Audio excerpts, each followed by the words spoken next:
career কাউন্সেলিংটা দরকার to assess the student's strength, weakness, ability and their personality. Psychological assessment যারা গুরু তারা বলে দিয়েছে যে কারোর যদি ইন্টারেস্ট, এবিলিটি আর পার্সোনালিটি এই তিনটে মিক্স করে যদি তার অ্যাসেসমেন্ট করা যায় সাকসেস হবে। আমি আজকে ইঞ্জিনিয়ার হলে বা ডাক্তার হলে বা উকিল হলে পরে আমি টাকা রোজগার করবো, বাকিরা টাকা রোজগার করবো না, এটা একদম ভুল ধারণা। মানে 2030 সালের মধ্যে almost 30 to 30% job will be new, মানে যেগুলো আগে ছিল না। এমন হতে পারে যে গ্র্যাজুয়েশন করার দরকারই নেই, সে স্কিল ডেভেলপমেন্টে চলে গেল, সে ভোকেশনাল ট্রেনিং এ চলে গেল, সেটাও করে দেওয়া যাবে।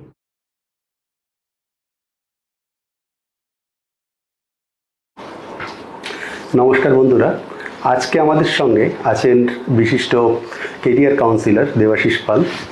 দেবাশিস দা যিনি আমাদের আজকে বলবেন যে কেরিয়ার কাউন্সিলিং বিষয়ক সমস্ত কিছু, যে সে ব্যাপারটা কি, কেরিয়ার কাউন্সিলিং জিনিসটা কি, কেন এটা জানা দরকার বা করানো দরকার, কখন করানো দরকার, আপনার নিজের কেরিয়ার বা আপনার সন্তানদের কেরিয়ার ঠিক কীভাবে সিলেক্ট করলে তারা জীবনে খুব ভালোভাবে সফল হতে পারে, এই ব্যাপারটা সম্পূর্ণভাবে আজকে আমি ওনার থেকে জানবো, আর আপনাদের সঙ্গে এই ভিডিওর মাধ্যমে আপনারাও জানতে পারবেন বিষয়টা কি। তবে চলুন সরাসরি ওনার সঙ্গে পরিচয় করে এই বিষয়গুলি জেনে নেওয়া যাক। নমস্কার দেবাশিস দা, ভ্রমণ ইন্ডিয়া চ্যানেলে আপনাকে পেয়ে সত্যিই ভালো লাগছে। আজকে এই যে কেরিয়ার কাউন্সিলিং এই ব্যাপারগুলো নিয়ে আপনার থেকে জানতে চাই, আর আমাদের সঙ্গে যে সমস্ত দর্শকরা আছে তারাও এই ব্যাপারটা জানে না, মানে বাংলাতে এখনো ব্যাপারটা খুব একটা চালু নেই। জাস্ট কে কি করছে না করছে, আশেপাশে লোকজনকে দেখে তারা তাদের কেরিয়ার ঠিক করে। ঠিক আছে, অমুক দাদা এই জিনিসটা নিয়ে পড়েছে বা আমার দাদা এটা নিয়ে পড়েছে তো আমিও পড়ব, তো এরকম ভাবে আমাদের কেরিয়ারটা হয়। তো আপনার এই ব্যাপারে কি মতামত দেবেন, বা আরেকটু জেনে নিই যে আপনার সম্পর্কে একটু জেনে নিই, যে আপনি হঠাৎ করে এই ব্যাপারটা কেন করতে চাইলেন? খুব ভালো প্রশ্ন সুমন। আমি অলমোস্ট 35 ইয়ার্স, আমি 35 বছর আমি মাল্টিন্যাশনাল কোম্পানিতে কাজ করেছি, বিভিন্ন মাল্টিন্যাশনাল কোম্পানিতে সিনিয়র পজিশনে, এবং অনেক দেশ ভ্রমণ করেছি। এবং আমার মানে যে কাজের কর্মক্ষেত্র যেটাকে বলা যায়, সেটা আমি যদিও ইন্ডিয়া থেকে মানে ভারত থেকে আমি ম্যানেজ করতাম, কিন্তু কমপ্লিট এশিয়া প্যাসিফিক মানে চায়না থেকে নিয়ে অস্ট্রেলিয়া অব্দি। তো এই পরিপ্রেক্ষিতে আমি প্রচুর লোকের সঙ্গে আমার কন্ট্যাক্ট হয়েছে, এবং এদের সঙ্গে কন্ট্যাক্ট করার পরে আমার প্রচুর আমার ডিপার্টমেন্টের অনেক লোক নানান দেশে তারা রয়েছে, তারা অন্য অ্যালাইড ডিপার্টমেন্টের সঙ্গে কাজ করে। তো আমি অনেক লোকের সঙ্গে কাজ করার মানে কথা বলার পরে আমি জানতে চাইছিলাম যে কীভাবে তারা কি কাজ করছে, তাদের ইন্টারেস্ট পাচ্ছে কিনা কাজে, এবং আমাকে লোকেদের অ্যাসেসমেন্ট করতে হতো। তো কোনো পার্টিকুলার কোনো কাজের জন্য কারা উপযুক্ত, সবাই তো উপযুক্ত নয়, হ্যাঁ, তার মধ্যে হয়তো 50 জন অ্যাপ্লাই করলো, কিংবা আমাকে সে অ্যাসেসমেন্ট করতে করতে তখন দেখা গেল যে অনেক ভালো ভালো ছিল ইঞ্জিনিয়ার, তারা মেনলি যাদের উপরে আমি কাজ করেছি, মেনলি ইঞ্জিনিয়ার্সরা, তারা দেখেছি যে তারা কাজ করছে, তারা মানে পার্টিকুলার ফিল্ডে করছে, কিন্তু কোনো একটা ব্যাপারে হয়তো তারা ইন্টারেস্ট পাচ্ছে না, বা তারা ওই ফিল্ডে কাজ করেছে হয়তো 4 বছর 5 বছর, কিন্তু তা সত্ত্বেও তার প্যাশন আসেনি, মানে সেই কাজের ওপর যে ভালোবাসাটা, সেই কাজের ওপর যে দখলটা, সেটা তাদের এখনো আসেনি। কিন্তু ইঞ্জিনিয়ারিং এ ভালো স্কোর করেছে, ভালো জায়গা থেকে পাস করেছে, কিন্তু এটা রিজনটা কি? আমি প্রথমে ভাবলাম যে হয়তো ছোটখাটো কোনো পার্সোনাল ইস্যু হতে পারে, কি অন্য কিছু হতে পারে। তারপর আমি যখন ওদের সঙ্গে আরো বেশি কথা বললাম, ওদের একটু কাউন্সেলিং করানোর চেষ্টা করলাম যে কেন, মানে কি ব্যাপারে, তখন আমি জানতে পারলাম যে ওদের অ্যাকচুয়ালি ইন্টারেস্ট ও কোর ইন্টারেস্ট বলো বা যে প্যাশনটা বলো, সেটা কিন্তু কমপ্লিটলি ডিফারেন্ট, এটা কমপ্লিটলি অন্য। মানে কেউ হয়তো গান বাজনার উপর প্রচন্ড প্যাশন, কিন্তু ইঞ্জিনিয়ার। কারো হয়তো মানে সে গান বাজনা মানে সে ইঞ্জিনিয়ারিং করে, তার মানে আমাদের চাকরি করে তার রোজগারের জন্য, তার ফ্যামিলি কে বাচ্চাদের পড়াশোনা আছে, কিন্তু তার ইন্টারেস্ট বা প্যাশনটা কমপ্লিটলি অন্য, ঠিক আছে? সে যা করতে চাইতো ছোটবেলার থেকে সেটা কিন্তু ও কর্মক্ষেত্রে হিসেবে, মানে বেসিক্যালি আমি যেটা বলতে চাইছি যে একটা লোকের যে প্যাশন বা ইন্টারেস্ট, প্যাশনের বাংলা বলতে গেলে হ্যাঁ প্যাশন, যার যেটা শুধু ইন্টারেস্ট নয়, মানে গভীর ইন্টারেস্ট, মানে আমি এটার উপরে ঝাঁপিয়ে পড়বো। কেউ যদি আঁকে, ওকে, সেটা তার প্যাশন, মানে আমি আঁকি, কিন্তু সেটা নিয়ে কোনদিন ভাবিনি যে এটা নিয়ে তার কেরিয়ার হতে পারে। ওকে, তো কেরিয়ারের জন্য ভেবেছে যে কেরিয়ার আলাদা, আমার ইন্টারেস্ট আলাদা, এটা কিন্তু নয় একেবারেই। তো এই জন্য এই করতে করতে আমি দেখলাম যে প্রচুর লোককে, ওকে, তাদের কেরিয়ার আর ইন্টারেস্ট আর তাদের যে ability, personality is very important. কারণ প্রত্যেক লোকের ইন্ডিভিজুয়াল পার্সোনালিটি আছে, প্রত্যেকটা লোক আলাদা। আমাদের অ্যাজ পার গ্লোবাল অ্যাসেসমেন্ট, ওকে, এবং এটা সাইকোলজিক্যাল ব্যাপার, 16 রকমের পার্সোনালিটি আছে। 16 রকমের পার্সোনালিটি আছে, ওকে। তো আমি যেটা বলছি আর কি, এই পার্সোনালিটিকে দুভাগে ভাগ করে, ওকে, একটা হচ্ছে ইন্ট্রোভার্ট, একটা এক্সট্রোভার্ট। ইন্ট্রোভার্টটা জেনারেলি বহির্মুখী যারা ক্যারেক্টার, এবং প্রত্যেকটা 16 রকমের যে ক্যারেক্টার আছে, ওকে, এই 16 রকমের ক্যারেক্টারের মধ্যে কিন্তু প্রত্যেকটারই মধ্যে পজিটিভ আর কিছু নেগেটিভ আছে, এটা রকমের ইয়ে আছে। তো কি হয়, এই করতে করতে আমার একটা ইন্টারেস্ট গ্রো করলো যে এটা, এবং আমি লাস্ট ফিউ ইয়ার্স, মানে বেশ কয়েক বছর ধরে, ধরো 8-9 বছর ধরে আমি এই কেরিয়ার কাউন্সিলিংটা করেছি উইদিন আওয়ার ফ্যামিলি, মানে আমার পরিবারের মধ্যে, এবং বাইরে আমার যারা সহকর্মী ছিল তাদের ছেলে মেয়ে কয়েকজনের করেছি। কিন্তু তখন আমার কাছে কোনো অ্যামুনেশনস বা টুলস ছিল না। টুলস মানে কিছু কিছু জিনিস আছে যেগুলো কোনো সায়েন্টিফিক ওয়েতে অ্যাসেসমেন্ট করা, মানে একটা ছেলে বা মেয়ে সে যখন পড়ছে, কি হয়, যখন বাচ্চারা বড় হতে থাকে, ধরো 13 থেকে 14, 14 থেকে 15, 15 থেকে 16, ওকে, 16 থেকে 17, 18, এই 16 থেকে 18 অবধি এই টাইমটা খুব ইম্পর্টেন্ট। কারণ কি, ওদের মধ্যে এক তো হরমোনাল চেঞ্জেস হয়, প্লাস সাইকোলজিক্যাল একটা চেঞ্জেস হতে থাকে। কি হয়, ওটা মানে যে রোলার কোস্টার আছে না, মানে এরকম ভাবে একবার এদিক ওদিক যায়, এরকম যায়, তো ওদের মনটাও সবসময় এরকম হতে থাকে, ঠিক আছে? তো এই এরকম ভুলতে থাকে। এটা কিন্তু বাবা মা হিসেবে খুব জানা দরকার, প্রত্যেক বাবা মার জানা দরকার। তো 16 থেকে 18 ইজ এ ভেরি ভেরি বেশি, মানে কি বলবো, এটা খুব ইম্পর্টেন্ট স্টেজ।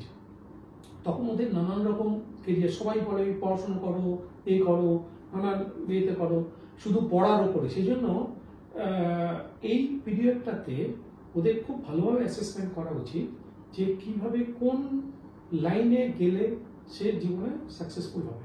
কারণ আমাদের লাইফে আমার কেরিয়ারটা কি, কেরিয়ার হচ্ছে আমাদের অকুপেশনাল লাইফে পৌঁছতে গেলে অকুপেশনটা কি, মানে আমরা যেটা নিয়ে আমাদের রুজি রোজগার, বাংলায় বলতে গেলে আমাদের রুজি রোজগার, আমি কোন রুজি বা কোন লাইনে পড়াশুনো করলে বা কাজ শিখলে আমার মতো, আমার যে ইন্টারেস্ট, আমার যে এবিলিটি, আমার যে পার্সোনালিটি, এই তিনটে জিনিস ম্যাচ করে, ওকে, আমি কোন লাইনে পড়াশুনো করলে বা কোন লাইনে কাজ শিখলে আমি আমার মানে কর্মক্ষেত্রে সিদ্ধি লাভ করবো। এটা হলো সোজা বাংলা ভাষায়, বাংলার কথা। তো এই জিনিসটা কিন্তু 16 বছর বয়স থেকে করা উচিত, ওকে, কারণ 16 বছরের আগেও করা উচিত যে কোন স্ট্রিমটা সে সিলেক্ট করবে। কারণ আমি যদি মনে করি যে আমি পড়াশোনা, কেউ যদি মনে করে যে বাচ্চাটা পড়াশোনা করবো, সবাই চায় যে আমার ছেলে মেয়ে ইঞ্জিনিয়ার হোক, ডাক্তার হোক, কিংবা আজকাল যত মডার্ন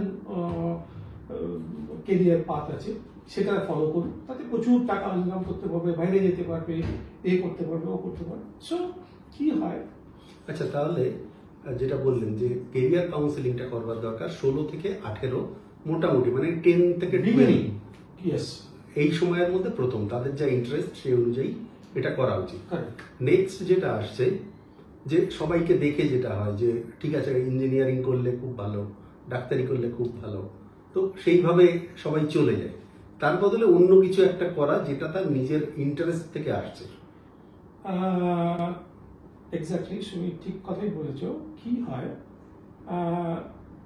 যে কোনো ক্লাসে, ওকে, ধরো এখনকার নতুন ক্যারিকুলাম অনুযায়ী, ওকে, ক্লাস 9 থেকে স্ট্রিম সিলেক্ট করতে হয়।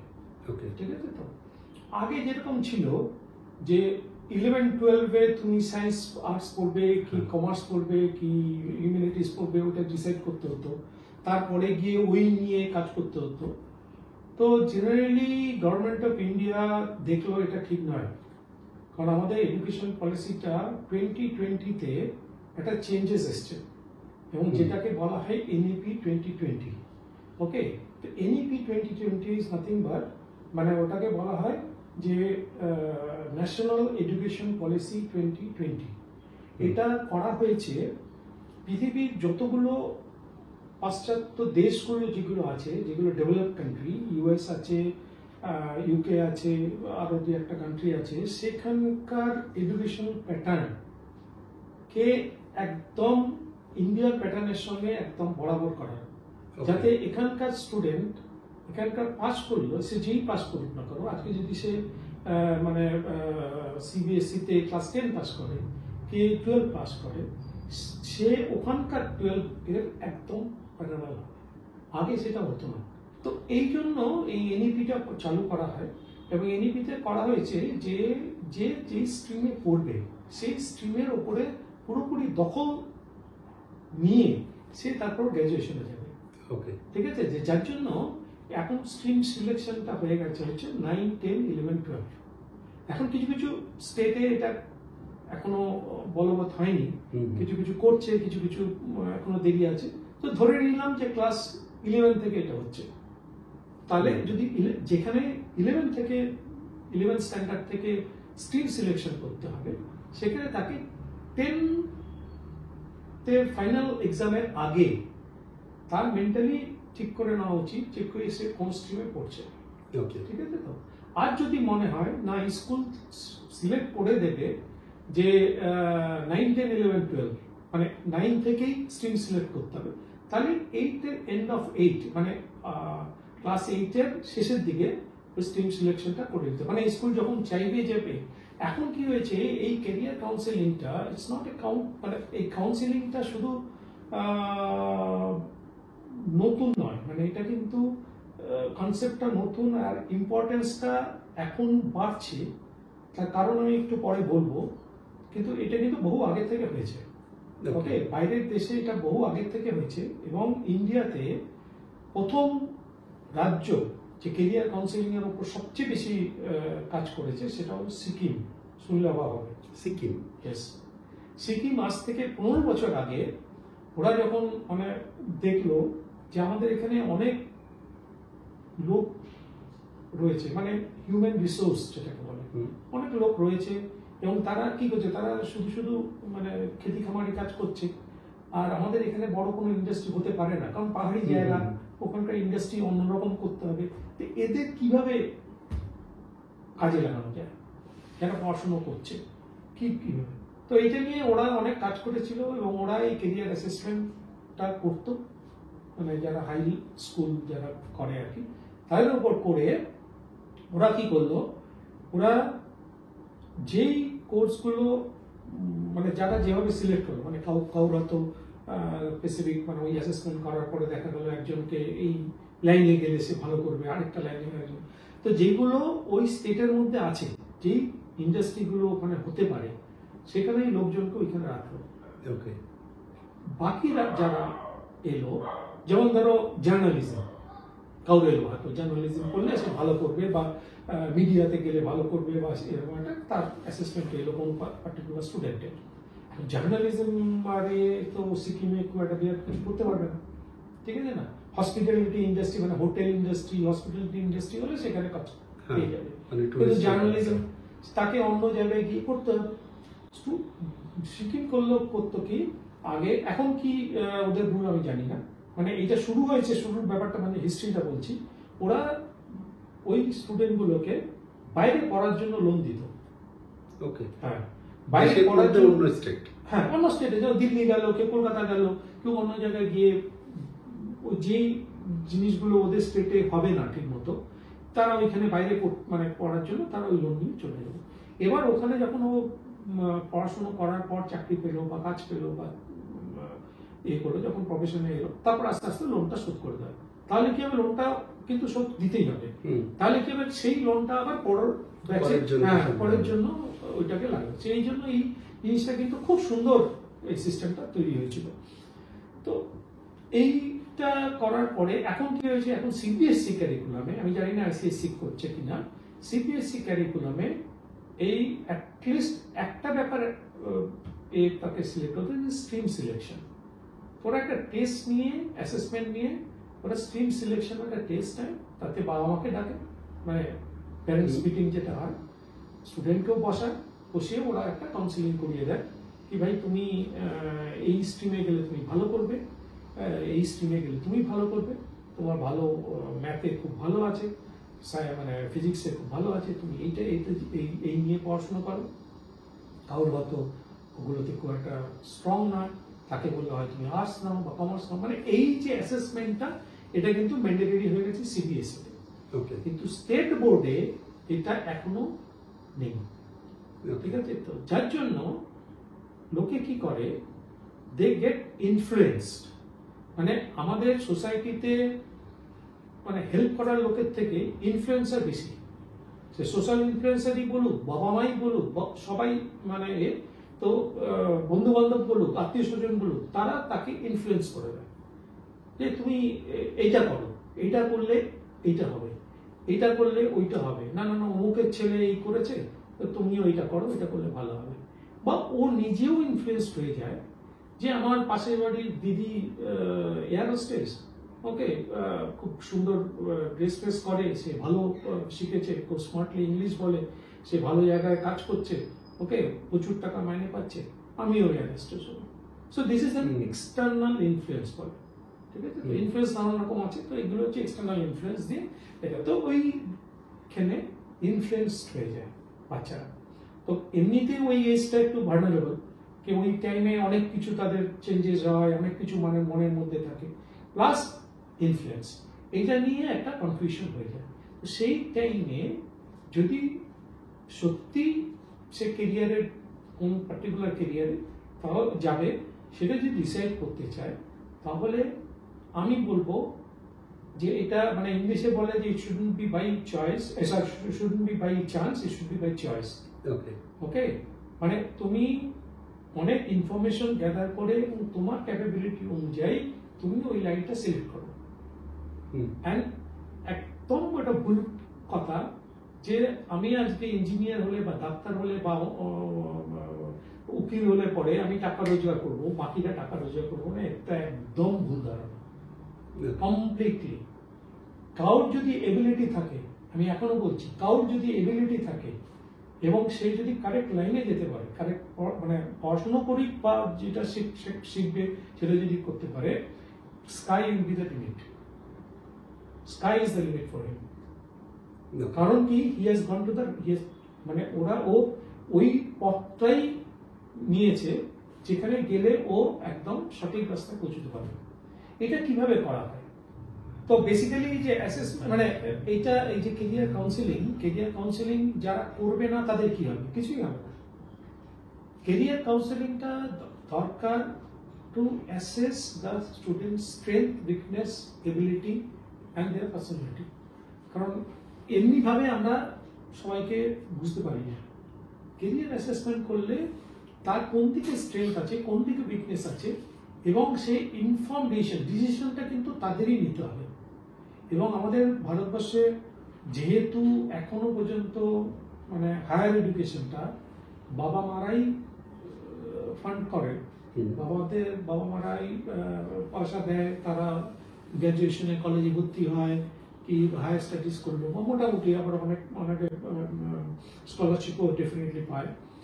তো সেই জন্য বাবা মা এবং স্টুডেন্টকে দুজনকেই একই স্টেজে আসতে হবে, একই প্ল্যাটফর্মে আসতে হবে, কি তারা মোটামুটি জানবে যে হ্যাঁ ওর স্ট্রেংথটা কি।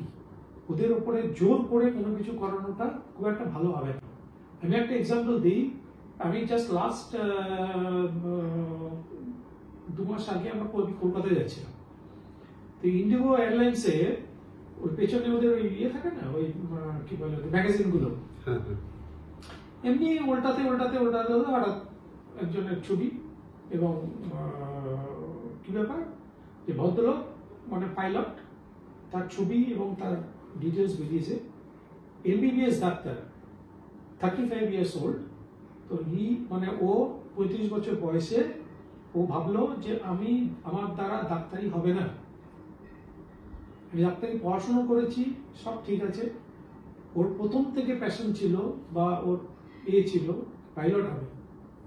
ও এতদিনের কাজ করে যে টাকা জমিয়েছিল সেই দিয়ে ও পাইলট ট্রেনিং নিল এবং ও খুব ভালো করলো পাইলট ট্রেনিং এ, ওকে করে তারপর কি বলে এখন পাইলট হিসাবে, ওকে কো পাইলট হিসাবে বা ফার্স্ট অফিসার হিসেবে ও ইন্ডিগো এয়ারলাইন্সে বিমান চালায়। তো দেখো কোথা থেকে ছিল আর কি হবে, সেই জন্য এই জিনিসগুলো, এই যে ওরা তো যদি আগে অ্যাসেসমেন্ট করা হতো, যদি নিয়ে জানতো এটা, তাহলে ডাক্তারিটা বেকার হয়ে গেল না, এতগুলো টাকাও গেল প্লাস এতগুলো বছর নষ্ট হলো। সেই জন্য আমার সাজেশন হচ্ছে যাই করুক না কেন একবার অ্যাসেসমেন্টটা করিয়ে নেওয়াটা বেটার এখনকার পরিপ্রেক্ষিতে। কারণ এখন আমি যেটা বললাম আর্টিফিশিয়াল ইন্টেলিজেন্স, রোবোটিক্স এইসবগুলো আসার পর 2030 ওকে মানে 2030 সালের মধ্যে almost 30 to 30% job will be new, মানে যেগুলো আগে ছিল না। মানে মার্কেটে যে জবগুলো থাকবে আর কি, যেই টাইপের কাজ থাকবে সেগুলো সবকিছুই কিন্তু নতুন ধরনের কাজ হবে। এবং ইঞ্জিনিয়ারিংও তুমি দেখবে একটু যদি লক্ষ্য করো, অনেক ইঞ্জিনিয়ারিং কলেজ যেটা কিনা 10 বছর আগে, যে কলেজগুলো 10 বছর আগে শুধু ইঞ্জিনিয়ারিং করাতো, এখন সেই ইঞ্জিনিয়ারিং কলেজগুলো অনেক সাবজেক্টস তো ইয়ে করছে, যেমন মানে নর্মাল সায়েন্স, আর্টস, কমার্স, মানে সায়েন্স, হিউম্যানিটিস ওইসব সাবজেক্টগুলো কাজ করছে, মাস্টার মানে ম্যানেজমেন্ট করাচ্ছে এবং নতুন কোর্স আনছে যেগুলো কিনা ভবিষ্যতে কাজে লাগবে। সেই জন্য ভবিষ্যৎ কি, মার্কেটটা কি হবে সেইটার উপর বেস করে কিন্তু পড়াশোনাটা ডিসিশনটা নেওয়া উচিত। এবার সে চাকরি পাবে কি পাবে না, কিভাবে করবে, তার যদি এবিলিটি থাকে, ওখানে যদি স্ট্রেন্থ থাকে 100%। এটা আমি বলছি না, এটা অ্যাসেসমেন্ট বলে, সাইকোলজিক্যাল অ্যাসেসমেন্ট যারা গুরু তারা বলে দিয়েছে যে কারোর যদি স্ট্রেন্থ উইথ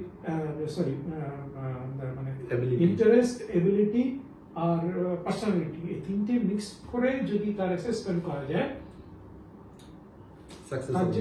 সাকসেস হবে। আর এই অ্যাসেসমেন্টটা আজকাল অনেক জায়গায় সবাই করে, অনেকেই করে, অনেক ক্যারিয়ার কাউন্সিলর আছে। জেনারেলি এগুলো আর্টিফিশিয়াল ইন্টেলিজেন্স বেস করে, ওকে হ্যাঁ, রিজনিং টেস্ট এইগুলো মোটামুটি বেরিয়ে যাবে যে কি মানে কোনটা স্ট্রেংথ কোনটা উইকনেস। ওকে, এটা কি এমন কোনো ব্যাপার আছে যেটা ইংলিশে করতে হবে, যেমন যে টেস্টগুলো হলো সেগুলো ইংলিশ, তাহলে যদি ইংলিশে যারা বাংলা মিডিয়ামে পড়ছে তারা কিভাবে? এখনো পর্যন্ত যে টেস্টগুলো হয় সেগুলো সবকিছুই কোশ্চেনগুলো কিন্তু ইংলিশেই থাকে। ওকে, অনলাইন টেস্ট হয় এগুলো, অনলাইন টেস্ট হবে, অনলাইন টেস্ট, অফলাইন টেস্ট যেটা হয়, কিন্তু আমি যেটা করি সেগুলো সবই অনলাইন হবে, কারণ আর্টিফিশিয়াল ইন্টেলিজেন্স বেস, ঠিক আছে। তো ওইগুলো কোশ্চেনগুলো ইংলিশেই আসে, যেহেতু এটা স্কুলের স্টুডেন্ট, ওকে, কাজেই যারা বাংলা মিডিয়ামে পাস করছে তাদের জন্য খুব অসুবিধা হওয়ার কথা নয়, সিম্পল কোশ্চেন। কিছু কয়েকটা মানে রিজনিং টেস্ট থাকবে, এটার পরে এটা হলে কি হবে, তোমার ইন্টারেস্টটা কি, ওখানে কয়েকটা লিখতে হবে। আর যদি কারো কোনো প্রশ্ন থাকে তাহলে আমি তাদের অনুরোধ করব যে তারা যাতে আপনার সঙ্গে হোয়াটসঅ্যাপে বা আপনার ওয়েবসাইটের মাধ্যমে যোগাযোগ করে নেয়। আর এরপরে যদি আরো কিছু প্রশ্ন আসে যেটা নিয়ে যদি মনে হয় যে আরো একটা ভিডিও করার দরকার, হ্যাঁ তাহলেও না হয়। হ্যাঁ, আসলে ক্যারিয়ার কাউন্সিলিংটা এই জাস্ট 30 মিনিটে হওয়ার কথা না, ক্যারিয়ার কাউন্সিলিং একটা ভীষণ বড় না, সাবজেক্ট। বিষয়টা কি হ্যাঁ, সেটা একটু বিষয়টা জানান। কি সংক্ষেপে আমি বলার চেষ্টা করেছি, কতটা হয়েছে আমি জানি না, কিন্তু এর অনেকগুলো ভাগ আছে। তো পরবর্তীকালে ইচ্ছে আছে যে এক একটা ভাগ নিয়ে আমি কথাবার্তা বলবো। Okay. যেমন ধর সায়েন্স কেউ যদি পড়তে চায়, কেউ যদি পিসিবি নিয়েছে, কেউ পিসিএম নিয়েছে, তার কি করা উচিত, কতগুলো লাইন আছে, কোথায় পড়বে, কি করবে, সেই ব্যাপারে আমি পরে বলার চেষ্টা করবো। ওকে। আর আপনার কি কোনো সোশ্যাল মিডিয়া চ্যানেল, মানে ইউটিউব চ্যানেল হোক বা ফেসবুক চ্যানেল হোক, এগুলো কিছু আছে কি? ফেসবুক আছে, লিঙ্কডিন আছে, সেগুলো personal সেগুলোতে account বলে। হ্যাঁ এগুলো এগুলো মানে ভবিষ্যতে আপডেটেড হতে থাকবে।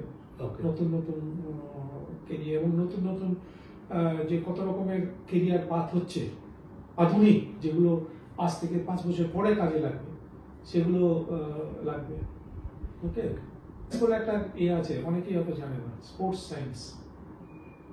এরকম অনেক কিছু আছে, অনেক স্পোর্টস সায়েন্স আছে, তো ল আছে, ল এর অনেক রকম ভাগ হ্যাঁ, আছে। যেগুলো কর্পোরেট ল অনেক আছে। কিছু সেজন্য আছে। বলছি, কেউ যদি লিগ্যাল সাইডে থাকে, সে কোথায় পড়বে, কিভাবে পড়বে, কোন পরীক্ষার জন্য সে তৈরি হবে, কিভাবে তৈরি হবে, সমস্ত ডেফিনেটলি। ওভারঅল খুবই ভালো লাগলো আজকের কথা বলে, অনেক কিছু আমি নিজেও জানতে পারলাম।